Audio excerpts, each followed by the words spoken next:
سلامونه دوستانو شارزه شاه خبره کومه نننۍ موضوع به کیدی شي داسې لږه شانتې لویه وي خو سنجیده موضوع ده او ډېره اهمه موضوع ده نو پکار ده چې تاسو یې واورئ د عمران خان د ټویټر اکاونټ نه او د پاکستان تحریک انصاف د افیشل ټویټر اکاونټ نه لګاتار داسې پوسټونه نشر کیږي او په هغې کې ویل کیږي چې د پاکستان د ماتېدو ذمهوار چې کومونه هغه جنرال یحیی خان او جنرال مجیب الرحمن چې کوم دی نو هغه د پاکستان ډېر زیات وفادار او هغه د پاکستان هیرو تاریخ ته خو که موږ لاړ شو نو جنرال یحیی خان د 1966 نه دېخوا د بنگلاديش ته جوړولو هلې ځلې شروع کړې او کله چې هغه چې نکات پیش کړل نو د هغې نه دا ثابته شوه چې هغه د پاکستان سره نور ژوند نه تېروي او کله هغه شپږو نکاتو باندې چې د 1980 الیکشن وشو په مشرقي پاکستان کې هغه چورلټ اکثریت واغشته نو یو سل 2 سیټونه واغشتل نو هغه بیا وی چې وروره یا به ما د پاکستان وزیر اعظم کې او یا زه زما د شپږ نقطې چې دي نو هغه ومنه هغه شپږ نقطې منتل لاسو چې هغه پاکستان په منځ نیمولو په هغې کې بیا هندوستان راودانګل د هندوستان فوج بیا راغی د هندوستان فوج بیا مکتي باهني جوړه کړه او د پاکستان صرف 20,000 فوج او هندوستان د هر اړخه پرې راتېر شو بهرحال هندوستان بنگلاديش جوړ شو پاکستان هلته شکست وخوړه جنرال نیازي د هغه ځای کمانډر عمران خان خپلو جنرال یحیی خو دلته ناست په پاکستان کې د دې اصلي دغه که تاسو وګورئ چې دا اوس چې لکه عمران خان لکه د حمود الرحمن کمیشن لوبه شروع کړې ده نو د اوس نه مخکې ولې نه شروع کوله 2 کاله دغه په مرکز کې حکومت نو ولې نه کوله بیا په خیبر پښتونخوا کې اته کاله حکومت ولې نه کوله اوس یوه خبره ده چې هغه صرف د جنرال عاصم منیر خلاف دی او هغه جنرال یحیی چې کوم دی نو هغه ټارګټ کوي او د جنرال یحیی په ذریعه باندې هغه جنرال عاصم منیر ټارګټ کوي او چې فوج خو ډېره ښه جګړه کړې وه او کمانډر ډېر کمزور و نو پاکستان فوج شکست وخوړ او دې کې بلا واسطه د هغه نیغ په نیغه اشاره جنرال سید عاصم منیر ته ده او چې د پاکستان ټول فوج موږ احترام کوو خو دغه یو سړی دی چې د ده د وجې د پاکستان فوج د هغوی په نظر باندې ټیک نه دی اوس دا نیغ په نیغه په فوج کې بغاوت جوړول دي نیغ په نیغه د فوج کسان چې کوم دي نو هغه په دې خبره باندې مجبورول دي چې وایي ستاسو کمانډر چې کوم دی نو هغه ډېر بیکاره دی او تاسو هغه دغه ځای نه لرې کړئ یو الغو تلغو جوړ کړئ یو بغاوت جوړ کړئ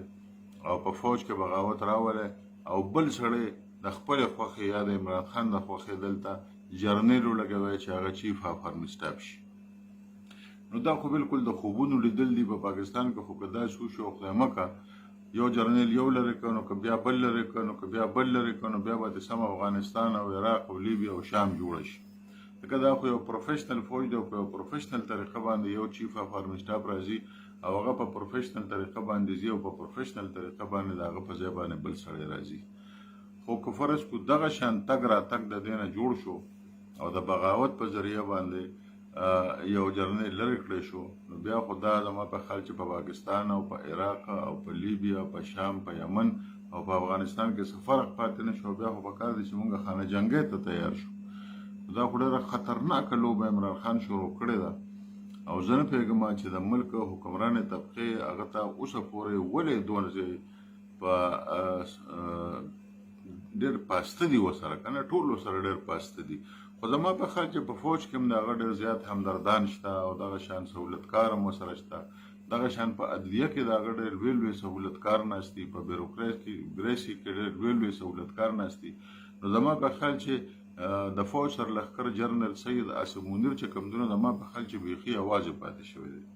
او هغه څه داسې خاص اکشن نشي اخیستی ګنې تر اوسه پورې که دغه شان واقعه په بل ملک کې شوې وه نو په دغه پارټۍ باندې به تر اوسه پورې پابندي هم لګېدلې وه او د دغه پارټۍ ټول کسان به اوس په جیلونو کې پراته وو د غدارۍ مقدمې به پرې جوړه شوې وې خو نه پوهېږم چې د پاکستان ریاست دونه کمزوری ولې شو چې ښه په ښکاره باندې خلکو ته ویلي اوس خلکو ته ووایي چې دا د اسلام آباد په جلسه کې بار وچلوئ په 8 جون باندې نو د دې نه خو ښکاره پته لګي چې هغه جنرال عاصم منیر ته جنرال یحیی خان وایي او جنرال یحیی خان په پاکستان کې ناست خو به هر حال آرمی چیف او په بنگلاديش کې جنگ بیللو او بنگلاديش بیا نوې ملک شو نو هغه موازنه کوي اسمونیر موازنه کوي جنرال یحیی سره او فوجانو ته دا و چې تاسو ډېر په نرف جګړه کړې ده ډېر نرانی تاسو ډېر تکړه خو ستاسو مشر چې کوم دی هغه بیکاره دی مطلب دا دی چې مشر هم لرې کوي نو چې مشر هم لرې کوي نو مشر خو داسې پر داسې نه ځي د فوج خو خپل یو ډیسپلین دی خپله طریقه ده نو آیا د عمران خان مطلب دی چې په فوج کې بغاوت جوړ شي نو چې په فوج کې بغاوت جوړ شي نو داسې معمولي خبره ده چې بیا به یو جرنیل کینی او دا ټول جرنیلان به وي بیا سلا کي دا خو یو سیستم دی په خپلو کې را تړلی دي او که دا سیستم یو ځل تباه شو نو بیا خو د پاکستان غونډ فوج تباه شو نو دا خو د پاکستان د بقا او د پاکستان د فدریشن او د پاکستان د فوج خلاف ډېر غټ سازش روان دی او په دې باندې واړه کسان هم پوهېږي خو زه نه پوهېږم چې دا غټ کسان چې ناست دي په دې کمرو کې دوی پې ولې نه پوهېږي چې دا کومه لوبه روانه ده او دا کوم اړخ ته دا لوبه روانه ده او دا خو زما په خیال چې ډېر لږې ورځې به والي چې د هغه دا بیانیه او مطلب ویلی چې دونه مقبوله شي چې بیا به فوج د دې مقابله نه شي کولی دا ته زه په ښکاره باندې دا وایم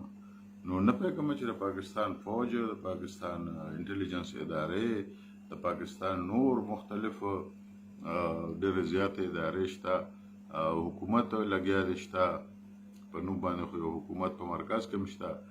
زه نه پوهېږم چې هغوی په دې اخله باندې څه کوي او څه نه کوي او هغوی خو بالکل داسې ناست دي هغوی وجوړ اسم نشته خو موږ صحافیان چې کله په ګراوند باندې کینو د ټول هر یو شي جایزه والو نو موږ ته داسې ښکاري چې لکه دا د 1901 میلادي کال نه هم خطرناکه موقع ده ځکه چې په هغې کې فوج بغاوت نه کړی صرف زموږ 6,000 کسانو هلته شکست خوړلی او پاکستان کې چې کوم فوج و هغه انټیکټ پاتې شوی و د هغوی بیا خپل د هغه نه پس بیا جنرال یحیی نه پس مطلب دا دی چې بیا دغه راغی بیا جنرال موسی راغی دا ټول بیا مطلب دا دی چې یو ښکلې فوج یو په طریقه چلېده دا خو بالکل دې سره تس نس شي خبره به ختمه شي نو زه نه پوهېږم چې دونه لوی سازش روان دی او زمونږ کسان چې کوم دي نو هغه مشران چې کوم دي نو هغه بالکل چپ ناست دي او هغوی وایي چې یاره بس هېڅ هم نشته زما په خیال زه پته به راته ولګي په دې یو څو ورځو کې به راته پته ولګي مهرباني